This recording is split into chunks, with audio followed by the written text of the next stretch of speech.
আসসালামু আলাইকুম প্রিয় দর্শক, 12ই ফেব্রুয়ারি নির্বাচনের পর থেকে আমাদের অন্তর্বর্তীকালীন সরকারের মূলত কাজ শেষ হয়ে গিয়েছিল এবং তারপর তার কয়েকদিনের মধ্যে ওনারা ক্ষমতাও হস্তান্তর করে দিয়েছেন নবনির্বাচিত বিএনপির কাছে। এবং বিএনপি তার এর মধ্যে তাদের মন্ত্রিসভা গঠন করেছে, প্রধানমন্ত্রী হয়েছেন, অন্যান্য মন্ত্রীদের দপ্তর বন্টন হয়েছে। এবং তারপরেও প্রায় 2 সপ্তাহ কিন্তু প্রধান উপদেষ্টা মানে অন্তর্বর্তীকালীন সরকারের প্রধান উপদেষ্টা ডক্টর মোহাম্মদ ইউনূস ওনার যে সরকারি বাসভবন ছিল যমুনায়, ওখানে অবস্থান করেছেন এবং গতকালকে সেখান থেকে উনি ওনার গুলশানের বাসভবনে চলে গেছেন। মানে যতদিন পেরেছেন থেকেছেন সরকারি বাসভবনে। এই যে গেলেন, যাওয়ার পর থেকে ডক্টর মোহাম্মদ ইউনূসের স্ট্যাটাসটা কী দাঁড়াবে? এখন উনি কি? এখন কি উনি সাধারণ মানুষ, যে কোনো সাধারণ মানুষ? না, উনি এখন যে কোনো মানুষ নন। উনি আগে গ্রামীণ ব্যাংকের যখন এমডি ছিলেন, অথবা গ্রামীণের লোক হিসেবে যখন গ্রামীণ ফাউন্ডেশনের লোক ছিলেন, অথবা গ্রামীণ টেলিকমের চেয়ারম্যান অথবা অন্য কিছু ছিলেন, তখন উনি যে মাপের লোক ছিলেন, ওনাকে সরকার যে পরিমাণ নিরাপত্তা দিত, তার সঙ্গে কিন্তু বর্তমানে নিরাপত্তার কোনো তুলনা হবে না। আইন অনুযায়ী উনি এখন রাষ্ট্রের অতি গুরুত্বপূর্ণ ব্যক্তি এবং এই গুরুত্বপূর্ণ ব্যক্তি হিসাবে ওনাকে বিবেচনা করা হবে ওনার দায়িত্ব ত্যাগের পরবর্তী 1 বছর। 1 বছর উনি রাষ্ট্রের অতি গুরুত্বপূর্ণ ব্যক্তি থাকবেন। তো আপনারা হয়তো বলবেন, থাকবেন, এটা নিয়ে আলোচনার কি আছে? না, আলোচনার কিছু আছে বলে আলোচনা করছি। এই থাকাটা কোনো অস্বাভাবিক না, এরকম থাকার নিয়ম আগেও ছিল। 2006 সালে একটা আইন করা হয়েছিল, সেটাকে এসএসএফ আইন বলতে পারেন আপনার, কারণ এই পর্যায়ে ওনাকে এসএসএফ মানে আমরা যেটাকে বলি যে প্রেসিডেন্টের সঙ্গে থাকে, প্রাইম মিনিস্টারের সঙ্গে থাকে, যে স্পেশাল সিকিউরিটি ফোর্স এসএসএফ, ওই এসএসএফের একটা অর্ডিন্যান্স 2006 সালে হয়েছিল এবং তখন তারা কিছু কথা বলেছিল। এমনি যারা নাকি প্রেসিডেন্ট থাকেন, প্রধানমন্ত্রী থাকেন, তারা তো এসএসএফের সিকিউরিটি পান এবং তখন ওনারা থাকেন হলো ভিভিআইপি, মানে ভেরি ভেরি ইম্পর্টেন্ট পার্সন। কিন্তু ধরা যাক প্রেসিডেন্টের মেয়াদ শেষ হয়ে গেল, প্রধানমন্ত্রীর মেয়াদ শেষ হয়ে গেল, তখন তারা কী হবেন? তখন তাদের are very very important person থাকবেন না, তখন তারা হয়ে যাবেন ভেরি ইম্পর্টেন্ট পার্সন, মানে ভিআইপি, ভিভিআইপি না। তো ওনারা যখন ভিআইপি হয়ে যাবেন, তখনও তারা এসএসএফ পাবেন, মানে এসএসএফের নিরাপত্তা তারা পাবেন। কতদিন পাবেন? 3 মাস পাবেন। এটা 2006 সালে একটা আইন করা হয়েছিল। সে আইনে কে কে ইনক্লুডেড ছিল? সে আইনে ইনক্লুডেড ছিল রাষ্ট্রপতি, প্রধানমন্ত্রী এবং তখন কিন্তু তত্ত্বাবধায়ক সরকারের ব্যাপারটা তখনও ছিল 2006 সালে, এবং তত্ত্বাবধায়ক সরকারের যিনি প্রধান উপদেষ্টা হবেন, এই 3 জন তার যে সরকারি দায়িত্ব, যে পদ, সেই পদের কাজ শেষ হয়ে যাওয়ার পরেও পরবর্তী 3 মাস তারা ভেরি ইম্পর্টেন্ট পার্সন হিসাবে, মানে অতি গুরুত্বপূর্ণ ব্যক্তি হিসাবে সরকারের কাছে বিবেচিত হবে, রাষ্ট্রের কাছে বিবেচিত হবে। রাষ্ট্র এদেরকে পরবর্তী 3 মাস এসএসএফ সহ এবং অন্য নিরাপত্তা সুযোগ সুবিধা দেবে। আরও একজনকে দেবে। সেই জনটা হলো যে জাতীয় সংসদে তিনি বিরোধী দলের নেতা হবেন। সেই বিরোধী দলের নেতা যখন একজন নতুন তত্ত্বাবধায়ক সরকার দায়িত্ব গ্রহণ করবে, যেদিন থেকে নতুন তত্ত্বাবধায়ক সরকার দায়িত্ব গ্রহণ করবে, সেই দিন থেকে, তখন তার সংসদ থাকবে না, সেই দিন থেকে পরবর্তী 3 মাস পর্যন্ত ওই বিরোধী দলের নেতা যিনি থাকবেন, তিনিও ভেরি ইম্পর্টেন্ট পার্সন হিসাবে, মানে অতি গুরুত্বপূর্ণ ব্যক্তি হিসাবে রাষ্ট্রের কাছে বিবেচিত হবেন এবং রাষ্ট্র তাদেরকে নিরাপত্তা দেবে। এই আইনটা হয়েছিল 2006 সালে। 2006 সালের 29শে অক্টোবর এই আইনটা হয়। এখন এই আইনটা হওয়ার পর ঠিকই ছিল এ পর্যন্ত। তারপরে তো মনে করেন আপনার 14তে এসে তত্ত্বাবধায়ক সরকার উঠে গেল, তারপরে এবার অন্তর্বর্তীকালীন সরকার এলো। এখানে এসে নিয়ে এখানেও আমরা একজন অন্তর্বর্তীকালীন সরকারের প্রধান উপদেষ্টা পেলাম। এখন প্রধান উপদেষ্টার কার্যকাল যখন শেষ হয়ে যাচ্ছে, উনি যখন শেষ হয়ে যাবেন, তাহলে ওনারও কিন্তু ওই একই নিয়মে 3 মাস সেই অতি গুরুত্বপূর্ণ ব্যক্তি হিসেবে নিরাপত্তা পাওয়ার কথা। কিন্তু এক্ষেত্রে আর তা হলো না। এক্ষেত্রে যে জিনিসটা হলো, আমরা দেখলাম যে এই বছরের মানে 2026 সালের মানে নির্বাচনের ঠিক 2 দিন আগে নতুন একটা অধ্যাদেশ হলো, একটা সরকারি বিজ্ঞপ্তি হলো, এবং সেই বিজ্ঞপ্তিতে বলা হলো যে প্রধান উপদেষ্টা যিনি থাকবেন, তিনি পরবর্তী মানে দায়িত্ব শেষ হওয়ার পরেও 1 বছরের জন্য উনি ভিআইপির মর্যাদা পাবেন। এই যে নতুন যে প্রজ্ঞাপনটা হয়েছে ফেব্রুয়ারির 10 তারিখে, সেখানে আসলে কি লেখা হয়েছে?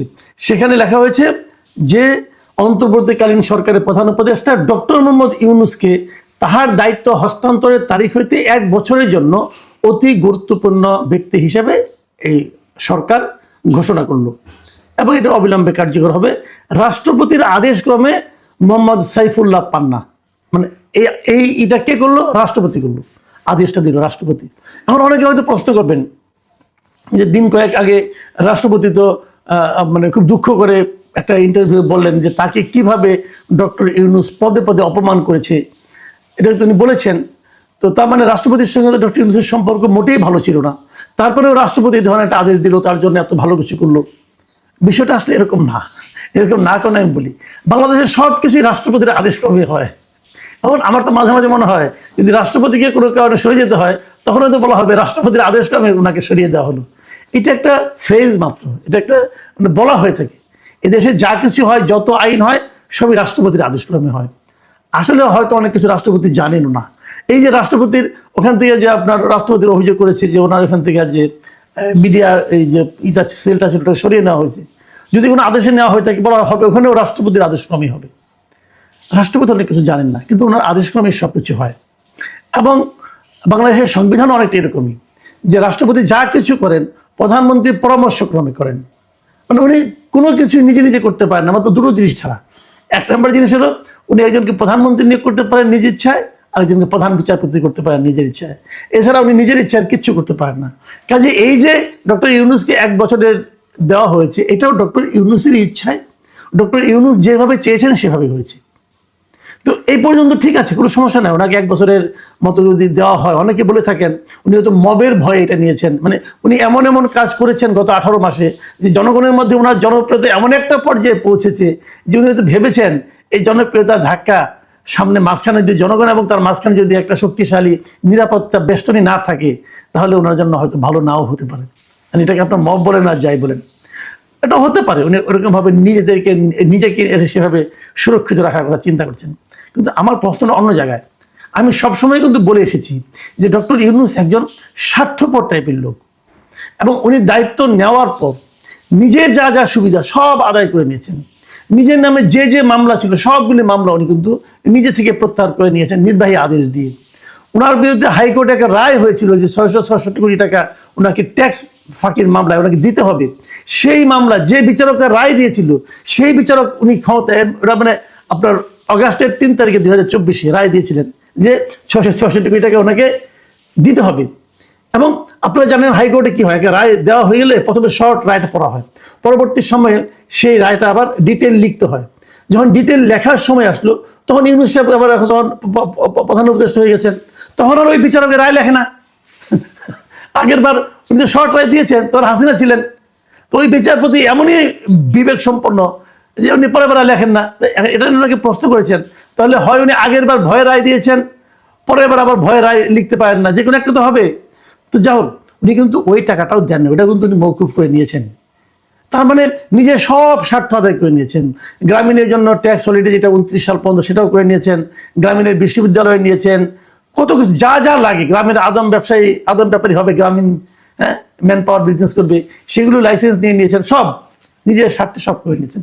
এবং সবশেষ যে কাজটা করলেন যে নিজের জন্য SSF নিয়ে নিলেন 1 বছরের জন্য, এটাও নেন, আমার কোনো আপত্তি নাই। কিন্তু আমার প্রশ্ন হলো, আগে যে নিয়মটা ছিল যে প্রধানমন্ত্রী পাবেন, রাষ্ট্রপতি পাবেন, অথবা সংসদ মানে তত্ত্বাবধায়ক সরকারের দায়িত্ব নেওয়ার পরে বিরোধী দলের নেতা পাবেন, তাদেরও 1 বছর বাড়াইতেন, সেটা নিজেরটা বাড়াই নিলেন। কারণ এই যে তারেক রহমান, উনি যখন নাকি আগামীতে যদি এই আইনগুলি থাকে তাহলে আগামীতে উনি যখন ক্ষমতা থেকে চলে যাবেন, সংসদ ভেঙে যাবে, তারপরে উনি মাত্র ভিআইপি এইটা পাবেন, আপনার মানে ভিআইপি মর্যাদাটা ভোগ করতে পারবেন মাত্র 3 মাস। অথবা আমাদের যে এখন যিনি রাষ্ট্রপতি আছেন শাহাবুদ্দিন আহমেদ, উনি যদি চলে যান কালকে এই পদত্যাগ করেন অথবা কোনো কারণে উনি চলে যান যে আমি আর রাষ্ট্রপতি থাকবো না, অথবা যেদিনই যাবেন ওনার মেয়াদ যখন শেষ হবে তারপর যখন যাবেন, উনি যাওয়ার পর মাত্র 3 মাসের সুযোগটা পাবেন। তাই সবাই 3 মাস করে পাবেন, ইউনূস সাহেব পাবেন 1 বছর। কারণটা কি? ইউনূস সাহেবকে 1 বছর পেতে হবে কেন? নিজের জন্য এই আইনটা করে নিলেন। মানে আপনি মানে অন্য কারোর মতো না, আপনি এমন একটা জায়গায় আছেন যে আপনার জন্য বেশি লাগবে। এই যে স্বার্থপরতাটা না, এটা মানুষের চোখে লাগে। অনেকে তো বলেছে উনি ভিআইপি মর্যাদা পাবেন কেন? না, পাবেন, আমার কোনো আপত্তি নাই, কিন্তু আমার কথা হলো যখন আপনি আপনারটা বাড়ালেন, সবারটা বাড়াই দিতেন। অথবা যখন আপনার দরকার হবে ওই আইনটার মতো করে আপনি পাইতেন। ওই আইনটা তো বাতিল হয়নি, আগের আইনটা। তা আপনার জন্য 1 বছর করতে হবে কেন? এই যে একটা লোভ এবং এই নির্লজ্জ লোভ, মানে যে লোভটা প্রকাশ করতে কোনো লজ্জা এবং বিব্রত বোধ পর্যন্ত উনি করেন না, এটাই ডক্টর ইউনূস। উনি লজ্জা পান না, নিজের স্বার্থ প্রাপ্তির ক্ষেত্রে উনি লজ্জা পান না। এই নির্লজ্জ লোকটাই গত 1.5টা বছর আমাদের উপর, আমাদের শাসন ক্ষমতায় ছিলেন, আমাদের দেশকে তিনি কোথায় পৌঁছে দেওয়ার কথা আমাদের লোভ দেখিয়েছিলেন, আমাদেরকে স্বপ্ন দেখিয়েছিলেন, এবং সেই স্বপ্নের কোনোটাই বাস্তবায়িত হয়নি। ওনার দেখানোর স্বপ্ন একটাও বাস্তবায়িত হয়নি। সারা দুনিয়ায় নিজের স্বপ্ন দেখান, সেটাও আমাদের এখানে বাস্তবায়ন করার চেষ্টাই করতে পারেননি।